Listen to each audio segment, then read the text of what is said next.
Isang mapagpalang umaga mga beshi ko at ito nga po pala ang aking short story time about sa aking 8 small business. Yes, aru mga friendship!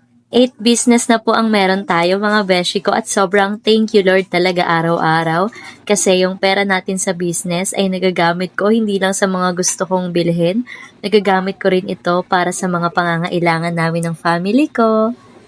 Sobrang proud talaga akong sabihin yon mga beshi ko. And ayun po, hindi sa pagmamayabang pero sobrang proud ko talagang sabihin na nagagamit namin yon para sa mga pangangailangan namin kapag kinakapos yung pera ng budget namin ng family ko. And ayun na nga mga beshi ko, samahan niyo po ako na i-monitor kung magkano po yung nabawas na pera, kung magkano po yung dapat total nung bawat business ko po kasi ganyan po yung ginagawa ko mga beshi kapag may minomonitor po akong business. Bali, ang ginagawa ko kasi mga beshi, minomonitor ko kung ilan yung total ng business na meron tayo, yung stock, yung kung magkano yung presyo ng bawat isa, magkano dapat yung total ng pera kapag na sold out. And ayun mga beshi ko, nakalista din dyan kung kailan ko na i-deliver yung product, kung sino yung bumili ng product, mga ganon. Kaya mga beshi ko, sobrang hands-on ko talaga sa business. And ayun, gusto kong maibalik yung era na yan kasi isa yan sa naging dahilan para malaman ko yung work ko. Broken hearted po ako dati. And isa po yan sa binigay ni Lord na hindi ko talaga ina-expect na magiging rason para bumangon ako, para ma-enjoy ko yung buhay kahit may pinagdadaanan ako, at higit sa lahat, mabili ko yung mga kailangan at gusto ko, pati na rin ng pamilya ko.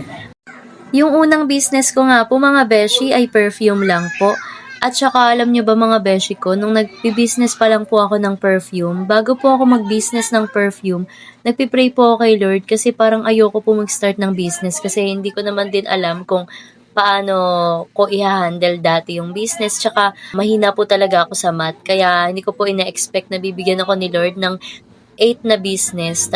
Hanggang sa, ayun na nga mga beshi ko, nung sinimulan ko na mag-business, nagulat ako sa loob lang po ng 1 week na sold out yung 10 pieces na business ko sa perfume. Kaya ayun yung sign siguro talaga na ipagpatuloy ko yung negosyo.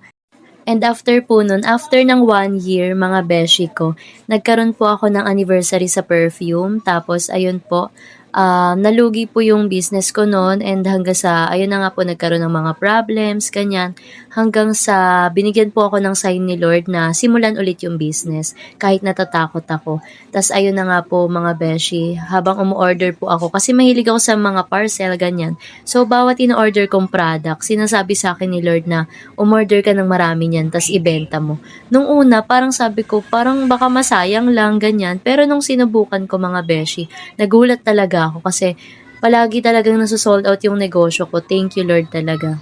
And ayun na nga mga beshi ko, sobrang sarap din sa pakiramdam kasi ayun, kahit nag-aaral pa lang ako, wala pa ako totally trabaho. At least kahit papano, nakakapag-ipon ako ng kahit maliit man lang na pera.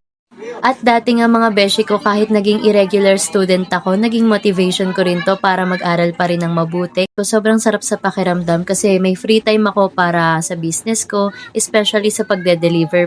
Tapos tinedeliver ko po sa building ng grade 11 and 12 na kung saan mo-order po yung mga kaibigan ko na students. And ayun mga beshi ko, hinahatid ko po yun sa kanila tuwing may free time ako. And sobrang thank you sa mga kaibigan ko dyan na sumuporta sa akin at patuloy na nagmamahal sa akin. I am forever grateful mga beshi ko. Maraming salamat sa inyo.